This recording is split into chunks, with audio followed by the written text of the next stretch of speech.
Love story प्यार अंधा होता है। हितेश नाम का लड़का एक बहुत बड़े तथा अमीर घर से रिश्ता रखता था। मेरा कहने का मतलब है कि वह लड़का मतलबी रितेश के पिताजी एक बहुत बड़ी नौकरी तथा उसका एक बहुत बड़ा साम्राज्य हुआ करता था, जिस कारण से हितेश ने अपने बाप के पैसों पर बहुत ज़्यादा घमंड किया करता था। वह बहुत सारे दोस्तों को और बहुत सारे गर्लफ्रेंड्स को एक बार एक साथ रखा करता था। पैसों की इतनी ज़्यादा अमीरी होने के कारण लोगों को कुछ भी नहीं समझा करता था। सभी से झगड़ा किया करता था और सभी के साथ बहुत ज़्यादा बुरे मानसिकता वाले हालात से पेश आता था। यही कारण है कि हितेश का कोई बेस्ट फ्रेंड नहीं था। वह जितने भी फ्रेंड्स के साथ रहता था, जितने भी दोस्त के साथ रहता था, वह सिर्फ उसके साथ उसके पैसों पर मौज मस्ती करने के लिए रहता था। लेकिन जब हितेश किसी मुश्किल में फंस जाता था तो कोई भी दोस्त उसकी मदद करने के लिए बिल्कुल भी आगे नहीं आता था। हितेश बहुत ज़्यादा अपने फ्रेंड तथा दोस्तों के साथ टूर करने के लिए बाहर देश है या जाया करता था, क्योंकि उनके पिताजी के पास इतनी ज़्यादा दौलत थी कि कितना भी हितेश का उस दौलत में से पैसा उड़ा दे उसका कम नहीं होने वाला था। इसी कारण से हितेश इस दौलत को लेकर बहुत ज़्यादा घमंड किया करता था और हमेशा अपने दोस्तों को बहुत ज़्यादा पार्टी दिया करता था और फिर उसके साथ घूमने के लिए जाने के लिए वहाँ कहा करता था। हितेश को लड़की की लत थी। वह लड़कियों के साथ बहुत ज़्यादा है वो समझा किया करता था। ज़्यादा पैसा होने के कारण वह बहुत सारी लड़कियों के साथ घूमा करता था तथा बाहर डांस में जाकर लड़कियों के साथ बाहर डांस भी किया करता था। इस रिसोर्ट में जाकर लड़कियों को खाना खिलाता था और फिर घूमने के लिए टूर पर जाया करता था। एक दिन जब वह किसी कारण से अपनी छत पर टहल रहा था तो उसके घर के सामने एक छत पर कहाँ से और बहुत ज़्यादा खूबसूरत लड़की टहल रही थी। हितेश अपने पैसों के दम पर सोचा कि चाहे कोई भी लड़की हो, अगर हितेश एक इशारा कर देगा तो कोई भी लड़की उसके आगे अपनी एटीट्यूड को नहीं रखेगी।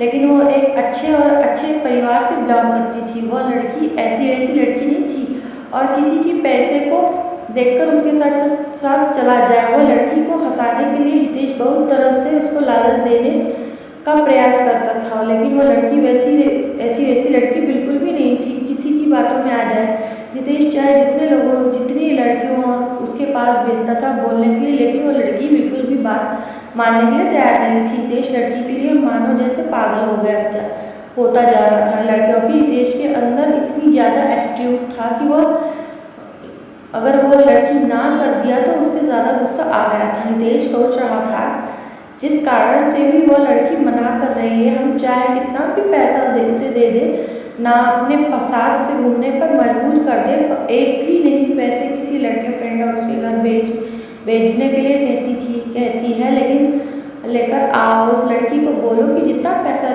चाहिए, जितना खाना है, जितना घूमना है मेरे से ले लो, लेकिन मेरे साथ घूमने के लिए तैयार हो जा। लेकिन किसी भी परिस्थिति में वो लड़के को तैयार होने पर आज ही नहीं हो रही थी। इस बात को सुनकर हितेश को बहुत ज़्यादा गुस्सा आ रहा था। वह धीरे धीरे हितेश बिल्कुल भी बदलने लगा था। हितेश उस लड़की के अलावा कोई भी लड़की दिखती नहीं थी। जितनी भी लड़की के साथ हितेश घूमा करता था अब वह उन लड़कियों से भी दूर हो चुका था।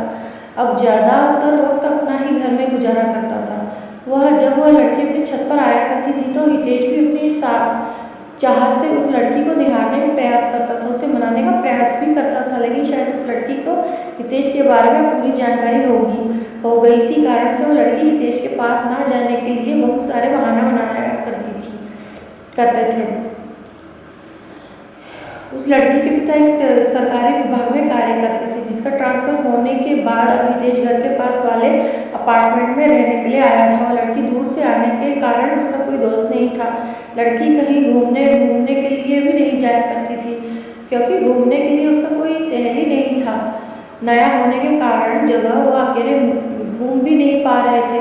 ऐसे तो वहाँ की ज़्यादातर लड़कियाँ अच्छे स्वभाव की नहीं थी, जिस कारण से उस लड़की को भी कोई भी सहेली पसंद नहीं आ रही थी। हितेश उस लड़की को हमेशा ही याद किया करता था, लेकिन ऐसा कुछ भी नहीं हुआ। कुछ दिन बीत जाने के बाद वह लड़की अपने अपार्टमेंट को छोड़कर जाने ही वाली थी, क्योंकि उसके पिताजी एक सरकारी ऑफिसर थे और उसका ट्रांसफ़र 3 महीने में दूसरी जगह हो जाया करता था। जैसे ही उस शहर में उसे केदारी का 3 महीने गुजर गया, उसकी ट्रांसफ़र अब किसी दूसरी जगह हो गया था। ऐसे में हितेश बहुत ज़्यादा दुखी रहने लगा था, क्योंकि अब जिसे प्यार करता था कभी भी उसे वह बात नहीं कर सकता था। जैसे ही इस बात की जानकारी हितेश को हुआ, बहुत ज़्यादा दुखी हुआ और सोचने लगा कि मेरी क्या गलती है कि मुझे वह लड़की आज तक सही से देखा भी नहीं, लेकिन माना कि था उस शहर में उस दिन अंतिम दिन था। हितेश आता था कि उस लड़की से मुलाकात करने कुछ बात किया जाए। जब वह लड़की बाहर जाया करती थी तो हितेश नहीं जा रहा था। जैसे ही लड़की देखा तो हितेश रुक गया।